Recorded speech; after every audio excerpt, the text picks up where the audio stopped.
ব্রত মনরথ দ্বিতীয়া ব্রত হিন্দু শাস্ত্রে মহিলাদের এক মঙ্গলকর ব্রত, যা কার্তিক বা অঘ্রাণ মাসের শুক্লপক্ষের দ্বিতীয়া তিথিতে পালন করা হয়। এ ব্রতের মূল উদ্দেশ্য হল মনোরথ বা মানসিক ইচ্ছা পূরণ করা, পরিবারের শান্তি, স্বামীর মঙ্গলের কামনা, সন্তান সৌভাগ্য ও সমৃদ্ধি প্রার্থনা করা। এটি বিশেষভাবে গৃহিণীদের ব্রত হলেও বহু পরিবারে কন্যা নারীরাও পালন করে থাকে। ব্রতবিধান: দ্বিতীয়া তিথিতে ভোরে স্নান সাধন, কাঠের পিঁড়ির উপর দুর্গা, গৌরী বা অন্য কোনো দেবীর প্রতিমা বা ছবি স্থাপন, ধূপ, দীপ, ফুল, ফল, দধি, চিড়ে, মিষ্টান্ন নিবেদন, মনোরথ পূরণের জন্য মানসিক সংকল্প গ্রহণ আর ব্রতকথা পাঠ বা শ্রবণ। শেষে সিদ্ধিমন্ত্র জপ ও আরতি। ব্রত সমাপ্তির পরে দরিদ্র বা ব্রাহ্মণকে অন্ন বস্ত্র দান। এক শান্ত নির্মল গ্রামে বাস করত এক দরিদ্র কিন্তু ধার্মিক গৃহিণী। স্বামী কাজে যেত, সংসারের অভাব ছিল, ধান চাল কম, ঘরেও বারংবার রোগ বিপদ ঘিরে ধরত। তবু স্ত্রী ছিল ভক্তিমতী, প্রতিদিন দেবীকে প্রণাম করে বলতো, মা, তোমার কৃপা পেলে আমার মনোরথ পূরণ হবে।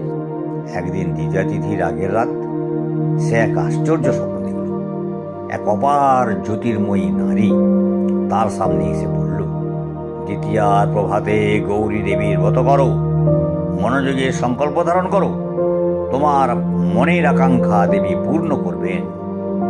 স্বপ্ন দেখে গৃহিণী ভোরেই উঠল, নদীতে স্নান করল, ঘরে ফিরে পরিষ্কার মেঝের উপর অল্প মাটি দিয়ে ছোট বেদি বানালো, তাতে ধান দুর্বা রেখে স্থাপন করলো গৌরী মায়ের কলস রূপ।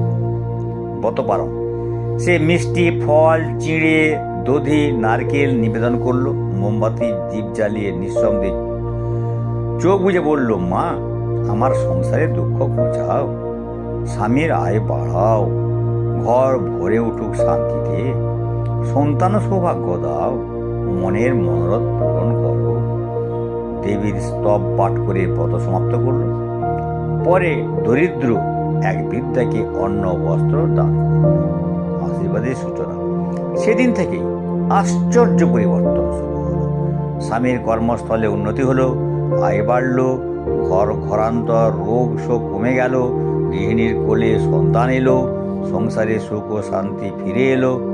গ্রামের লোকেরা নম্র হেসে বলল, এ ব্রত যে নিষ্ঠায় করে গৌরী মাতার মনোরথ পূরণ করেনি। প্রশংসা: এই কারণে নারীরা প্রতি বছর দ্বিতীয়া তিথিতে পরিষ্কার মনে পবিত্র সংকল্পে মনোরথ দ্বিতীয়া ব্রত পালন করেন। ইচ্ছা পূরণ, সংসারের শান্তি ও ভবিষ্যতের মঙ্গল কামনায়। নমস্কার, ধন্যবাদ।